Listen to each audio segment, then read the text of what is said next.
గురువు మేషరాశి వారికి ఈ 2026 సంవత్సరంలో ఏ ఏ నెలల్లో ఎక్కడి వరకు ఉంటున్నాడు, దాని తర్వాత ఎక్కడ మారుతున్నాడు. ప్రస్తుతం మీకు 3వ స్థానంలో ఉన్నాడు గురువు.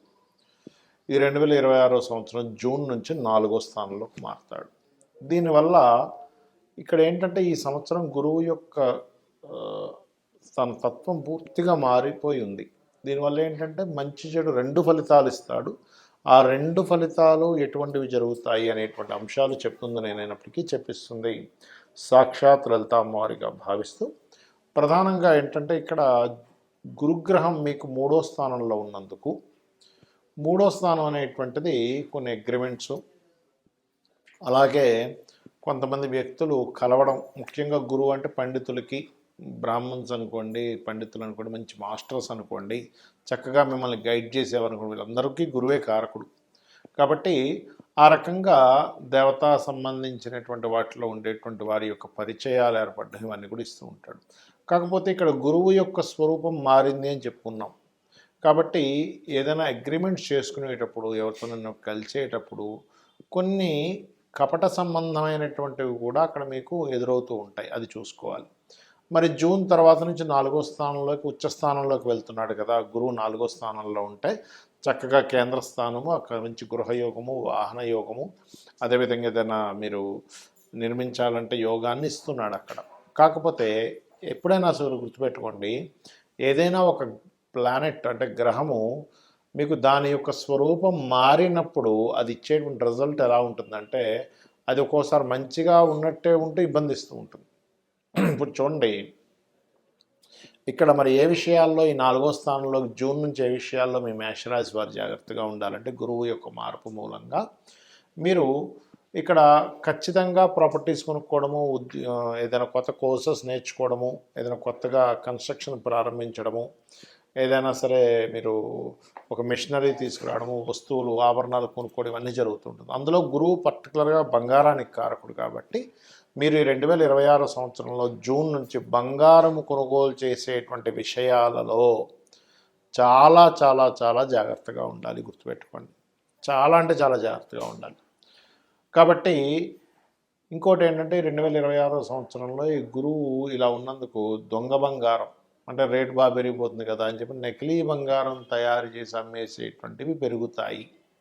కాబట్టి ఈ యొక్క విషయంలో చాలా చాలా చాలా జాగ్రత్తగా ఉండండి నా మాట విని. ఇక మీరు మరి ఈ గురువు యొక్క ప్రభావం తగ్గాలి, ఈ గురువు మీకు మంచి ఫలితాలు ఇవ్వాలంటే మీరు చేయవలసింది ఏమిటంటే, దగ్గరలో ఉండేటువంటి ఆలయంలో, ఎలాగో మీకు ఏలినాటి శని కూడా నడుస్తుంది కాబట్టి దగ్గరలో ఉండే ఆలయాల్లో ముఖ్యంగా కాలభైరవుడు, ఈశ్వరుడు ఆలయానికి వెళ్తూ ఉండండి, దుర్గా ఆలయానికి వెళ్తూ ఉండండి, నువ్వులు మినుములు దానంగా ఇస్తూ ఉండండి, శని రాహు గ్రహాల దగ్గర దీపారాధన చేయండి, అన్ని విధాలా బాగుంటుంది. అయితే ఎవరి జన్మజాతక చక్రంలో అయినా కానీ గురువు స్థితి బాగుంటే ఎటువంటి ఫలితాలు వస్తాయి, గురుస్థితి బాగోకపోతే ఎటువంటి ఫలితాలు వస్తాయి, ఏ జాగ్రత్తలు తీసుకోవాలి.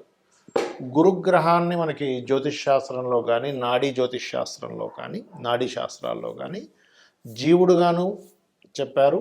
అదేవిధంగా దేవతా అనుగ్రహము, గురువు అనుగ్రహం కూడా చెప్పారు.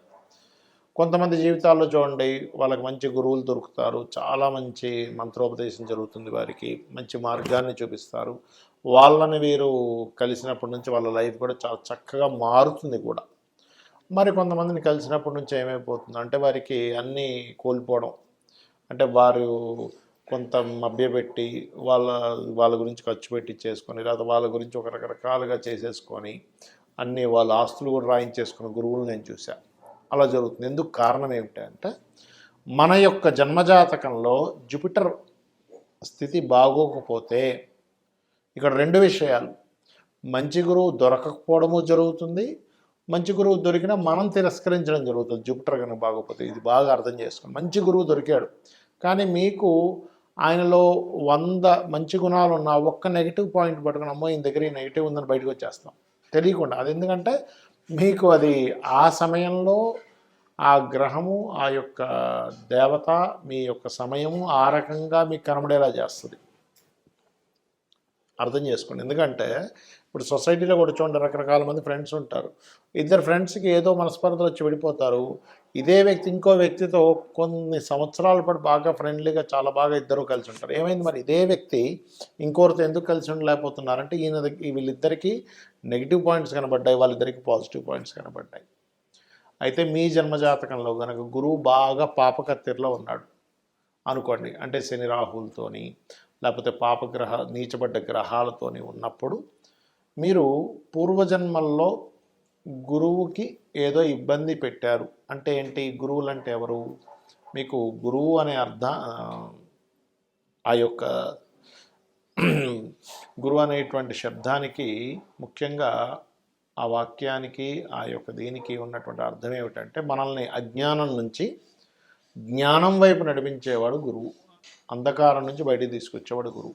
అంటే అంధకారం అంటే ఏమిటి, మనకు కొన్ని అంధవిశ్వాసాలు ఉంటాయి, మనం ఇది కొన్ని సంశయాలు ఉంటాయి, లేకపోతే మనకు కొన్ని ధర్మ సందేహాలు ఉంటాయి, లేకపోతే మనకి ఒక మంత్రాన్ని ఇచ్చి దైవం వైపు నడిపించేవాడు, ఆధ్యాత్మికం వైపు నడిపించేవాళ్ళు, అదేవిధంగా ధర్మబద్ధంగా ఎలా బ్రతకాలని చెప్పేవాళ్ళు గురువులు కదా. అతనికి ఎన్ని అలవాట్లైనా ఉండొచ్చు, గురువుకి మందు తాగడం అలవాటు ఉండొచ్చు, లేకపోతే ఇంకోటి అలవాటు ఉండొచ్చు, కానీ ఆయన ఏం చెప్తున్నాడు అనేది ముఖ్యం ఇక్కడ. అంతేగాని ఏమండి మనకు అన్నీ చెప్తున్నాడు కానంటే ఆయన రోజు సాయంత్రం పూట పట్టుకొని వెళ్ళిపోయి ఏదో శుభ్రంగా మందు తాగేస్తున్నాడు, ఇది కాదు మనం అర్థం చేసుకోవాల్సింది. ఎందుకంటే వాళ్ళ అలవాట్లు వేరు, వాళ్ళు దైవం పట్ల ధర్మం పట్ల ఎలా ఉన్నారు అనేది ముఖ్యం. ధర్మంగా ఉండాలని చెప్తుంది శాస్త్రం. అయితే ఇక్కడ ఎవరికైనా మీ జన్మజాతకంలో జూపిటర్ గ్రహం గనక పాడైనట్లయితే దైవానుగ్రహం కూడా లోపిస్తుంది. గురువు అనుగ్రహం లేకపోతే దైవానుగ్రహం కూడా ఉండదు అని చెప్తూ ఉంటారు శాస్త్రంలో. అప్పుడు దైవానుగ్రహం పెంచుకోవడం కోసం మీ జన్మజాతకంలో 9వ అధిపతి మరియు గురువు వీరిద్దరూ ఎక్కడున్నారు, ఎలా ఉన్నారు అనేటువంటి చూడాలి, గుర్తుపెట్టుకోండి. 9వ అధిపతి గురువు. ఇక రెండవ విషయం ఏమిటి అంటే ఇక్కడ ఈ యొక్క జూపిటరు కొన్నిసార్లు మీ యొక్క లగ్నాలకి శుభుడు అవ్వడు, ఒక్కోసారి పాప అవుతాడు. అంటే అలాగా ఏ లగ్నాలకి, మకర లగ్నానికి, కుంభ లగ్నానికి, అదేవిధంగా మిథునానికి, మరియు కన్యకి, వృషభానికి, తులకి, ఈ లగ్నాలకి గురువు శుభుడు అవ్వడు, పాప అవుతాడు. కానీ మిగతా 6 లగ్నాలు ఉంటాయి. ఏమిటవి? గురుగ్రహమైనటువంటి గురు లగ్నాలకి అంటే ఏమిటవి? మేషము, కర్కాటకము, సింహము, అదేవిధంగా వృశ్చికము, ధనుర్మీన లగ్నాలు. ఈ లగ్నాలకు గురువు శుభుడై మంచి పొజిషన్లో ఉంటే ఏమవుతుంటుందంటే వీళ్ళకి గురువు మంచి పొజిషన్లో ఉన్నందుకు మీకు కలిగేటువంటి ఫలితాలు చాలా అద్భుతంగా ఉంటుంది. అంటే మంచి మంత్రం తొందరగా సిద్ధించడము, మంచి గురువులు మీకు పరిచయం అవ్వడం, గురువు ద్వారా మీకు కలిసి రావడం, తక్కువ ఖర్చు పెట్టి, ఇప్పుడు అందరికీ అదే గురువు అందరికీ అందరూ ఈ పూజ చేసుకోవాలి, హోమం చేయాలంటే ఇన్ని వేలు ఖర్చు పెట్టండి అంటే ఆయన దగ్గరికి వెళ్ళేసరికి నీకు ఎందుకు డబ్బులు రా, వచ్చేసే నీకు ఫ్రీగా చేస్తా అంటాడు. అంటే ఏమిటి, గురువు కనుక మీ జన్మజాతకంలో బాగుండి మీ లగ్నానికి శుభుడైతేనేమో వాళ్ళ నుంచి అన్నీ ఫ్రీగా మీకు లభిస్తూ ఉంటాయి, చాలా ఉచితంగా లభిస్తూ ఉంటాయి, గుర్తుపెట్టుకోండి. అలా కాకుండా మీ లగ్నానికి పాపై మరలా ఇంకా ఆయన పాప సంబంధం కలిగి ఉంటే అప్పుడు సరిగా ఉండదు. ఇది మనం అర్థం చేసుకోగలగాలి.